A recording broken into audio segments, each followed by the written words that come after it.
ചുമ്മാ ഷോ കാണിക്കാൻ വേണ്ടി വെച്ചേക്കുന്നതല്ല കേട്ടോ. പാലക്കാട് കോട്ടുമായിട്ടിട്ട് ഒരാളുടെ ലോക്കായ കഥ നമ്മൾ എല്ലാവരും കണ്ടു കാണും. TMJ issues. വാതുറക്കുമ്പോ ഒക്കെ ഉണ്ടാവുന്ന ക്ലിക്കിംഗ് സൗണ്ട് കോമൺ ആയിട്ട് വിചാരിക്കരുത് കേട്ടോ. എനിക്ക് ഡീപ് ബൈറ്റ് കാരണം വന്നതായിരുന്നു. ഫേസ് യോഗയിൽ എനിക്ക് TMJ ഇഷ്യൂസ് ഉള്ള ഒരുപാട് ക്ലയൻസ് വരുന്നത് കൊണ്ട് തന്നെ എനിക്ക് വന്നപ്പോൾ എനിക്കത് പെട്ടെന്ന് ഐഡന്റിഫൈ ചെയ്യാൻ പറ്റും. വേറെ ഇത് കാരണം ഒരു ചെറിയ തലവേദനയല്ലേ ഉള്ളൂ, പക്ഷെ ഇത് കാരണം നമുക്ക് ഫുൾ ബോഡി വരെ പെയിൻ ഉണ്ടാവും എന്ന് പറഞ്ഞ് നിങ്ങൾ വിശ്വസിക്കൂ. Health is wealth. ബോഡിയിലെ ഇഷ്യൂസ് എന്തെങ്കിലും ഒരു സിംറ്റം കാണിക്കുകയാണെങ്കിൽ അപ്പൊ തന്നെ കൊണ്ടുപോയി ക്യൂർ ചെയ്യുന്നതാണ് കേട്ടോ ഏറ്റവും നല്ലത്. അപ്പൊ ശരി.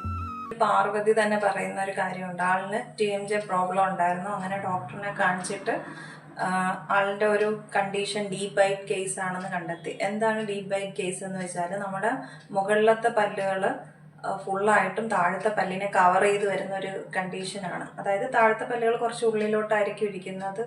ബൈറ്റ് വരുമ്പോൾ മുകളിലത്തെ പല്ല് ചെന്ന് ഫുള്ളായിട്ടും താഴത്തെ പല്ലിനെ ഒരു കവർ ചെയ്ത് വരുന്ന ഒരു അവസ്ഥയാണ്. അങ്ങനെയുള്ള കണ്ടീഷൻ ഒരു മാൽ ഒക്ലൂഷൻ സ്റ്റേജ് ആണ്. ആ അവസ്ഥ വരുമ്പോൾ നമുക്ക് TMJ പ്രോബ്ലംസ് ഉണ്ടാകാനുള്ള ചാൻസ് വളരെ കൂടുതലാണ്. അപ്പോൾ അതിൽ തന്നെ അതിൻ്റെ ഒരു ട്രീറ്റ്മെൻറ്റും ചെയ്യുന്നതായിട്ട് കാണിക്കുന്നുണ്ട്. ഒരു ബൈറ്റ് പ്ലെയിൻ ആണ് ആ ഡോക്ടർ കൊടുത്തേക്കുന്നത്. അപ്പം നമുക്ക് ആ ഡീപ് ബൈറ്റ് കണ്ടീഷൻ മാറാൻ വേണ്ടിയിട്ടാണ് ആ ബൈറ്റ് പ്ലെയിൻ കൊടുത്തേക്കുന്നത്. അപ്പം നിങ്ങൾക്ക് എന്തെങ്കിലും തുറക്കുമ്പോഴോ കോട്ട് ഇടുമ്പോഴോ എന്തെങ്കിലും TMJയിൽ ക്ലിക്കിംഗ് സൗണ്ടോ അല്ലെങ്കിൽ പെയിനോ എന്തെങ്കിലും ബുദ്ധിമുട്ട് തോന്നിയാൽ ഉടനെ തന്നെ അടുത്തുള്ള ഒരു ഡെന്റിസ്റ്റിനെ കാണിച്ചിട്ട് കണ്ടീഷൻ എന്താണെന്നുള്ളത് ഉറപ്പുവരുത്തി ട്രീറ്റ്മെൻറ്റ് എടുക്കേണ്ട കേസാണെങ്കിൽ അതിന് ട്രീറ്റ്മെൻറ്റ് ഉടനെ തന്നെ എടുക്കുക. ഇല്ലെങ്കിൽ നിങ്ങൾക്ക് പിന്നീട് ഭയങ്കരമായ TMJ ഇഷ്യൂസ് വരാനുള്ള സാധ്യതയുണ്ട്. എൻ്റെ പേര് ഡോക്ടർ അൻസി നജീമ.